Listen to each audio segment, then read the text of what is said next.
तो एक तरफ टर्की में बातचीत की टेबल पर दोनों देश आमने सामने आज होने वाले हैं, लेकिन इस बीच जेलेंस्की ने एक खत लिखा था। उस खत का मजमून आपको बता देते हैं। उन्होंने कहा था कि युद्ध रोकने पर विचार कर सकता हूं, लेकिन इस पर व्लादिमीर पुतिन भड़क गए थे। उनका यह कहना था, कह दो मैं उन्हें बर्बाद कर दूंगा।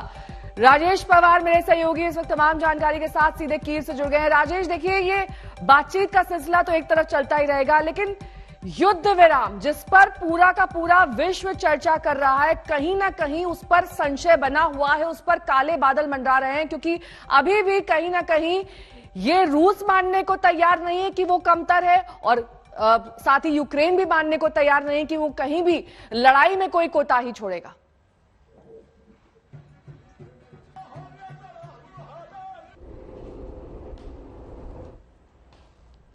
राजेश, आपको मेरी आवाज मिल रही है? हाँ जी, आवाज आ रही है आपकी। राजेश, मेरा सवाल आपसे ये कि इस बीच जब युद्ध दोनों तरफ से जारी है, हर किसी के मन में यही सवाल है कि युद्ध विराम कब लगेगा।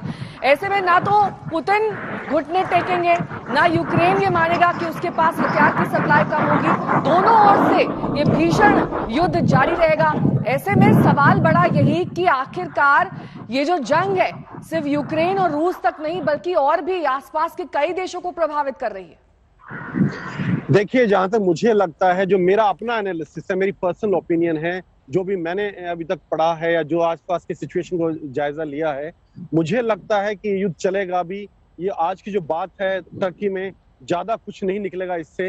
ये युद्ध चलेगा, हो सकता है कुछ हफ्तों तक चले, हो सकता है महीनों तक चले, हो सकता है उससे भी लंबा हो जाए। उसका कारण ये है, मुझे लगता है कि रूस अभी दोनबास पे उसका लगभग कब्जा पूरा हो चुका है और वो लगातार आगे बढ़ेगा। और मुझे लगता है कि जब तक वो निप्रो नदी के पूरा का पूरा इलाका अपने कब्जे में नहीं ले लेता, वो मिलिट्री ऑफेंसिव जारी रखेगा और उसके बाद ये किसी न किसी तरह से एक फ्रोजन कॉन्फ्लिक्ट बन जाएगा। फ्रोजन कॉन्फ्लिक्ट का अर्थ ये है कि जो है सिचुएशन जस की तस रहेगी ग्राउंड के ऊपर। निप्रो नदी के पूर्व का पूरा इलाका रूस के कब्जे में रहेगा और पश्चिम का इलाका यूक्रेन के कब्जे में रहेगा। थोड़ी बहुत बातचीत चलती रहेगी, छुटपुट लड़ाई चलती रहेगी, लेकिन वो जो कॉन्फ्लिक्ट है वहीं पर फ्रीज हो जाएगा। कितने लंबे समय तक फ्रीज होगा ये कहना मुश्किल है, लेकिन ऐसा मुझे लग रहा है इस हालात में जल्दी खत्म होने वाला नहीं है ये युद्ध। और क्योंकि राजेश, आप लगातार डे 1 से इस युद्ध को देख रहे हैं, इतने दिन बीत गए, अलग अलग मकाम, अलग अलग पड़ाव इस युद्ध में आए। कभी लगा कि रूस यूक्रेन पर भारी हो रहा है, कभी लगा कि यूक्रेन जो है वो किसी न किसी तरीके से अब रूस की सेना को कई शहरों से पीछे खदेड़ने में कामयाब रहा है। लेकिन इस सबके बीच जो नाटो और यूक्रेन के बीच चल रहा है वो भी समझ से परे है। ये तो आप भी कह रहे थे कि अंगूर खट्टे वाली बात हो गई, यही तो शर्त थी पहले शुरुआत से ही। बिल्कुल सही बोल रहे हैं आप, लेकिन देखिए, मैं जब ये बोल रहा हूं कि युद्ध लंबा खींचेगा, इसका एक बड़ा कारण है। मैंने कल बहुत से लोगों से बात की जो मिलिट्री से ताल्लुकात रखते हैं और जिनको इस चीज की समझ है।